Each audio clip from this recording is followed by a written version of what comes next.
Tollywood legendary hero megastar Chiranjeevi గారు కేవలం cinema రంగంలోనే కాకుండా అనేక రకాల సేవా కార్యక్రమాలు చేసి ప్రజల గుండెల్లో ఉంటున్న విషయం విదితమే. ఇప్పటికే ప్రజలకు ఎన్నో రకాల సేవలు అందించారు మెగాస్టార్ చిరంజీవి గారు.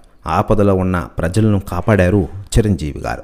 ఇకదలు ఉండగా లేటెస్ట్గా అందుతున్న సమాచారం ప్రకారం మెగాస్టార్ చిరంజీవి గారు నేడు వరుస సినిమా షూటింగ్లతో ఫుల్ బిజీగా మారిపోయిన విషయం తెలిసిందే. ప్రస్తుతం ఆయన కెరీర్లో 150వ సినిమా అయిన విశ్వంబర సినిమాతో త్వరలోనే ముందుకు రాబోతున్నారు. దీంతో మెగాస్టార్ చిరంజీవి గారి సినిమా కోసం యావత్ ప్రపంచం వెయిట్ చేస్తోంది. మెగా అభిమానులు ప్రపంచంలో ఎక్కడ చూసినా ఉంటున్నారు. వారందరూ విశ్వంబర సినిమా కోసం ఎదురు చూస్తూ ఉన్నారట. ఇకదలా ఉండగా లేటెస్ట్గా అందుతున్న సమాచారం ప్రకారం మెగాస్టార్ చిరంజీవి గారు సినీ కెరీర్లోనే కాకుండా ఇతర సేవలు కూడా కొనసాగిస్తూ ఉన్నారు. అందులో భాగంగా ఆంధ్రప్రదేశ్ నూతన రాజధాని అమరావతిలో మెగాస్టార్ చిరంజీవి గారు ఒక భారీ నిర్ణయం తీసుకోబోతున్నారట. అక్కడి ప్రజలకు మెరుగైన సౌకర్యాలు కల్పించే విధంగా ఒక ఉన్నత స్థాయి హాస్పిటల్ నిర్మించాలని చూస్తున్నారట మెగాస్టార్ చిరంజీవి గారు. దీంతో శబాష్ అంటున్నారట ప్రజలు. ప్రస్తుతం ఈ న్యూస్ కూడా తెగ వైరల్ అవుతోంది టోటల్ తెలుగు ఇండస్ట్రీలో మరియు ఆంధ్రప్రదేశ్ రాష్ట్ర రాజకీయాల్లో.